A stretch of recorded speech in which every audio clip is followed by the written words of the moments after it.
Buenos días, soy la doctora Cecilia Licata, docente de Neurociencias 2.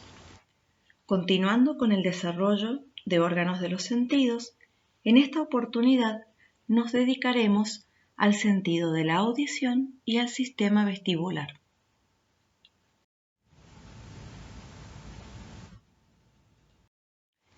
Al considerar el sentido de la audición, es importante el concepto de transducción sensorial, dado que es la conversión de un estímulo procedente del medio externo o interno en una señal eléctrica para su ulterior transmisión en el sistema nervioso. Pueden ser de dos tipos, mecanotransducción o quimiotransducción. El sonido está formado por ondas de presión generadas por moléculas de aire que vibran. Las ondas sonoras presentan características de amplitud y frecuencia variables que van a ser percibidas auditivamente.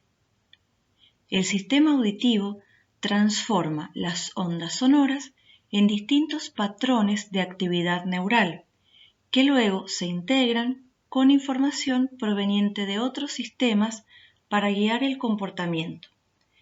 Por ejemplo, movimientos de orientación hacia estímulos acústicos, expresiones comunicacionales, como la comprensión del lenguaje.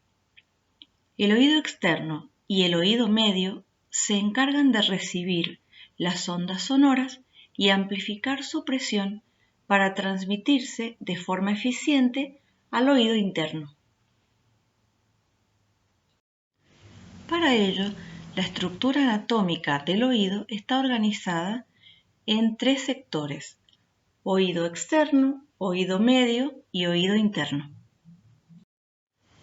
El oído externo abarca el pabellón auricular y el conducto auditivo externo. Culmina a nivel de la membrana timpánica y transporta las ondas sonoras hasta esta última.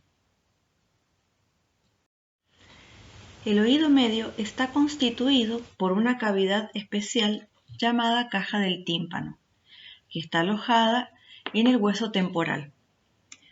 La membrana timpánica separa el oído externo del oído medio. La onda sonora genera una vibración en la misma que moviliza los tres huesecillos ubicados en su interior, denominados martillo, yunque y estribo. El estribo está en íntimo contacto con la ventana oval, que es el sitio donde comienza el oído interno. La ventana oval desplaza al líquido ubicado en la cóclea. Lesiones ocurridas en oído externo y en oído medio dan origen a sorderas de tipo conductiva.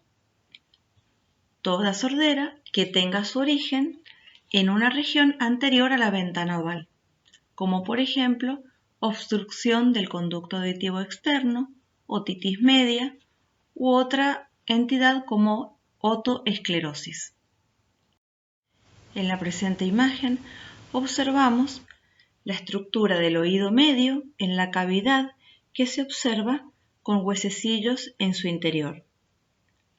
Hacia un lado observamos la membrana timpánica y hacia el otro lado el comienzo del oído interno a punto de partida de la ventana oval.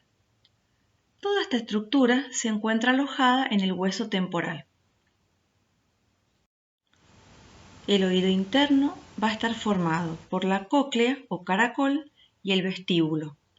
La cóclea es la estructura encargada de la transducción auditiva a través de las células receptoras que forman parte del órgano de Corti. Además de la cóclea o el caracol y el vestíbulo en relación al utrículo y al sáculo, los conductos semicirculares anterior, lateral y posterior van a conformar este oído interno en una porción de tejido membranoso recubriendo a este una porción de tejido óseo.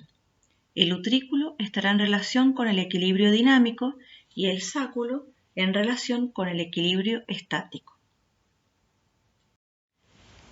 En el presente esquema observamos la estructura membranosa del oído interno, donde encontramos el caracol, los conductos semicirculares y en la región central el vestíbulo en relación al utrículo y al sáculo. Vamos a notar que tenemos un nervio coclear que se origina en el caracol y un nervio vestibular en relación a los canales semicirculares y al vestíbulo. Estos dos nervios van a quedar adosados formando el octavo par craneal o vestíbulo coclear. Alteraciones en este sector dan origen a sorderas de tipo neurosensorial.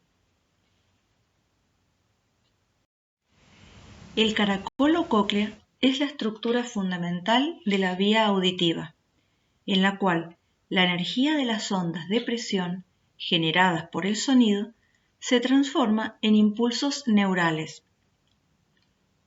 El caracol consiste en un sistema de tubos enrollados en 2 vueltas y media alrededor de un eje llamado columela o modíolo.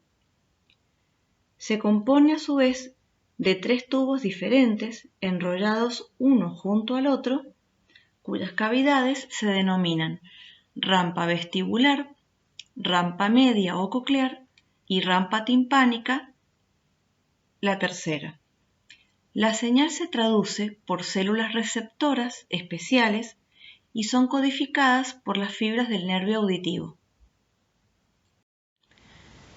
La sección a través de una espiral de la cóclea nos permite observar una cavidad superior correspondiente a la rampa vestibular, una cavidad central denominada conducto coclear y una cavidad inferior denominada rampa timpánica.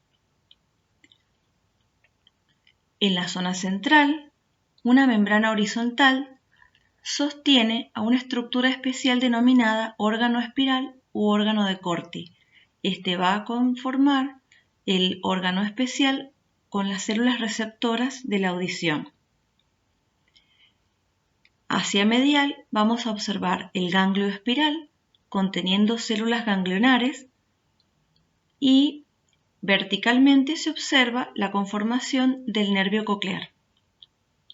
En la región inferior, otra imagen que presenta en mayor aumento la estructura del órgano espiral u órgano de Corti. Encontramos en este esquema de mayor aumento la estructura del órgano de Corti, ubicado dentro de la rampa coclear o conducto coclear y sobre la membrana basilar. Contiene células receptoras, también llamadas células pilosas o hair cells, que antes se las denominaba células ciliadas porque se creía que tenían cilias en su superficie. Actualmente se conoce que en realidad posee estereocilios. Por encima encontramos una estructura denominada membrana tectoria que contacta con las células receptoras. Como observamos, hay células receptoras externas y células receptoras internas.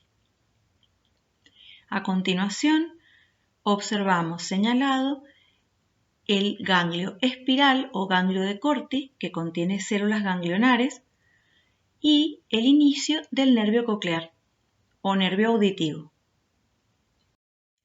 Las células receptoras del órgano de Corti transforman la energía vibratoria en señal eléctrica. El movimiento de los estereocilios despolariza e hiperpolariza a la célula receptora. Esto estimula las terminaciones del nervio auditivo que hacen sinapsis con las bases de estas células receptoras. El siguiente esquema muestra la relación de la membrana tectoria en cuanto a los movimientos respecto a los estereocilios de las células receptoras y el recorrido de la endolinfa por el conducto coclear y la perilinfa en la rampa vestibular y rampa timpánica. El nervio vestíbulo coclear u octavo par craneal está formado por 2 nervios, el nervio coclear y el nervio vestibular, y se encarga de la transmisión de la información aferente desde el oído interno al sistema nervioso central. La vía auditiva comienza en el órgano de Corti en sus células receptoras. La primer neurona se encuentra en el ganglio espiral o ganglio de Corti, sale por el conducto auditivo interno, llega al surco bulboprotuberancial y la segunda neurona va a estar ubicada en el núcleo coclear del bulbo raquídeo. En el complejo olivar superior interactúa la información de los dos oídos. La tercera neurona se ubica en el colículo inferior del mesencéfalo o tubérculo cuadrigémino inferior. La cuarta neurona va a estar ubicada en el tálamo, en el cuerpo geniculado medial, y desde allí llega la información a la corteza auditiva primaria y secundaria. En esta imagen de perfil del hemisferio cerebral se observa la corteza auditiva primaria, área 41 y 42 de Brodmann en el lóbulo temporal. En relación a ella también está la corteza auditiva secundaria o área 22 por detrás del área anterior. Las señales provenientes de ambos oídos son transmitidas a través de las vías hacia ambos lados del cerebro y existe una gran cantidad de estaciones entre la periferia auditiva y la corteza cerebral. La corteza auditiva primaria es el área encargada de la audición mediante proyecciones desde el cuerpo geniculado medial.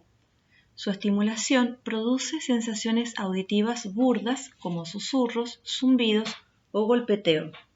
En caso de lesiones en esta región, va a presentarse dificultad en la ubicación del sonido en el espacio y pérdida de la audición. La corteza auditiva secundaria, a ella llegan impulsos de la corteza primaria y de áreas de asociación talámicas. Es el área encargada del reconocimiento y la interpretación de los sonidos sobre experiencias pasadas. El sistema vestibular está involucrado en el equilibrio, los reflejos posturales y los movimientos oculares. Está formado por el vestíbulo, utrículo y sáculo y los conductos semicirculares. En la ampolla de cada conducto semicircular se encuentran células ciliadas encargadas de detectar el movimiento del líquido perilinfático. De allí, la información viaja por la rama vestibular del octavo par hacia el ganglio vestibular o de Scarpa, donde se encuentra la segunda neurona, y luego a los núcleos vestibulares ubicados en el bulbo raquídeo. Del bulbo raquídeo, la vía se dirige al cerebelo, a través del pedúnculo cerebeloso inferior, a la médula espinal y a los núcleos motores oculares. Posteriormente pasan por el tálamo para llegar finalmente a la corteza parietal posterior. El sistema vestibular periférico está en relación con el equilibrio y el control espacial a través del utrículo y el sáculo, porque ambos informan de la posición de la cabeza en relación con el suelo. Sobre los cilios de sus células sensoriales se hallan cristales de carbonato de calcio llamados otolitos. Las células sensoriales generan impulsos que llegan hasta el cerebelo, lo que nos permite mantener el equilibrio aunque realicemos desplazamientos, giros o aceleraciones. Alteraciones en el nervio vestibular pueden presentarse como vértigo o como nistagmo en distintas enfermedades. Finalmente, tener en cuenta que la hipoacusia presente en un paciente puede deberse tanto a lesiones en el oído externo, como en el oído medio, como también en el oído interno.